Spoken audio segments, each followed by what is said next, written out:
just turn it a little that way.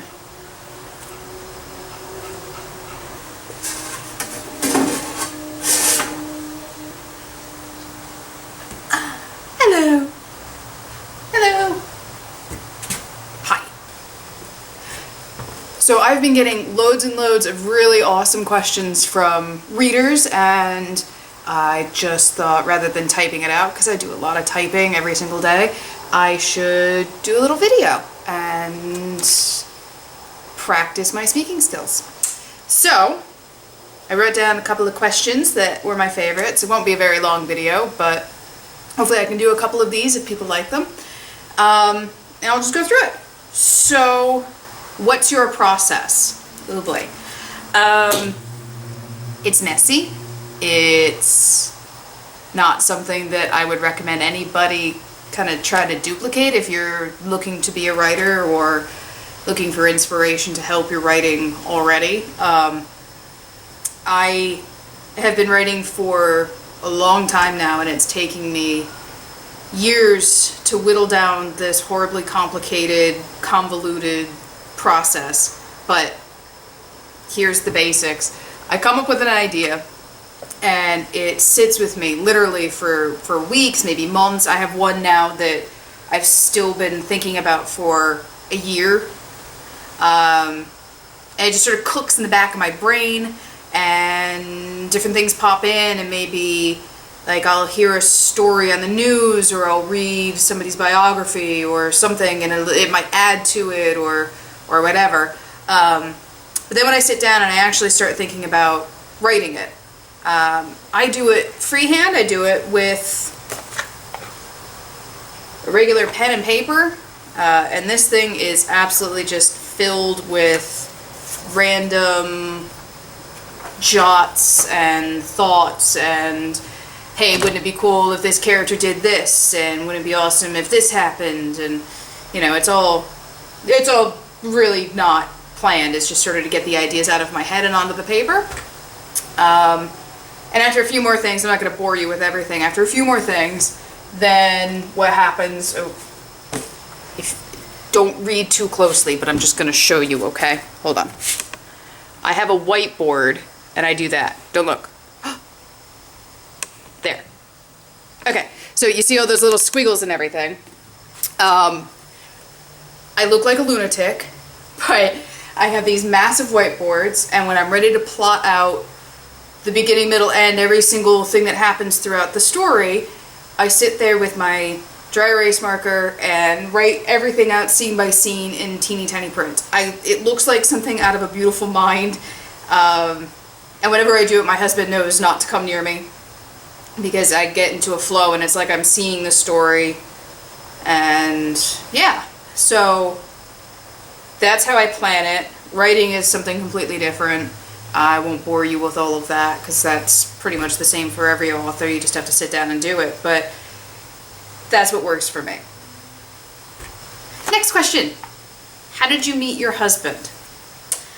Well, it's a horribly romantic story, and it sounds more romantic than it actually was, but he was traveling by himself, I was traveling by myself, and we happened to cross paths in New Zealand, and we kept in touch over the months, and I flew to England to see him, and he flew to America to see me, and we did that enough times that we went broke, and finally decided, okay, let's just get married then, and stop this whole back and forth stuff. So we flew to Vegas, and we got married in the Las Vegas wedding chapel. No Elvis. Elvis was too expensive for us. I didn't even wear a dress. I was just in jeans and like a nice top. And that was almost 8 years ago. So it sounds really romantic, and I guess it is, but at the time it was a lot of, you know, Skype calls and emailing back and forth, and, you know, a lot of drama. But now we're together, and it doesn't, you know, it's a nice story in the background. Do readers' opinions affect me as an author and as a person? Well, I went to school for creative writing. I have a bachelor's in creative writing, and I've often said that the biggest thing that I learned from it was how to have a thick skin. I had classes where the teacher would just have you read. What's it doing? Okay, my camera's just being funky. I had classes where the teacher would make you read in front of the class, obviously, and then you had to stand there and take the critiquing. What is it doing? Okay, this is why I'm a writer and not tech person. So criticism, you know, it doesn't affect me. I know a lot of people, if they get a bad review or somebody sends them an email that's like, your book was crap and I hated it, which does happen, which surprises me. People really do take time out of their lives to send bad emails like that, but, you know, whatever, more power to you. You know, if enough people are saying the same thing, then I think it makes sense to listen to it, and that might change something in the story. So if everybody's like, you know, I hated the way this character did this because I don't think it's something that she would do, then you have to maybe step back and go, okay, are they right, or did I just not explain it correctly,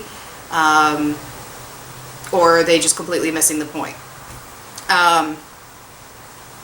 So as a person, you know, everybody has good days and bad days, and I try not to look at my reviews all too much. It's like when you're in a really bad mood and you go on Facebook and you start looking up like your exes and like who they're dating, and you're looking through their photos, and you're only doing it to make yourself feel shittier because you're just going on that like downward spiral. That's kind of the only time that I ever have the urge to look at reviews. I never load up Amazon or anything else or Goodreads and click through reviews because I'm like in an amazing mood and I want to be praised and this is amazing, and no, that does not happen. So I like doing these videos. If you like them too, then leave a comment or send me an email to adelehuxleywrites@gmail.com. And let me know if I should keep doing them, if you have any more questions, or if I have the worst voice in the world and you would rather just read what I have to write rather than hear it. I mean, you can say that, it's kind of mean, but I can take it because I have coffee. Look at, this is not an advertisement, this is a gift. Look, lipstick. So, okay, this is super, oh wait, hi! Hi! Do you want to come be on video? Come here. Come here. No. Hey everybody, this is Rosie. This is Rosie. Rosie doesn't really like to be held, so we've got about 5 seconds to look at her beautiful face. Hello, Rosie. And there she goes. Rosie was a stray who adopted us. No, I'm a stray. And now she's gonna knock shit over. Go. Okay. Okay. Thank you for watching, and have a wonderful day and a wonderful weekend. And keep reading, because reading is the best thing ever. Yeah.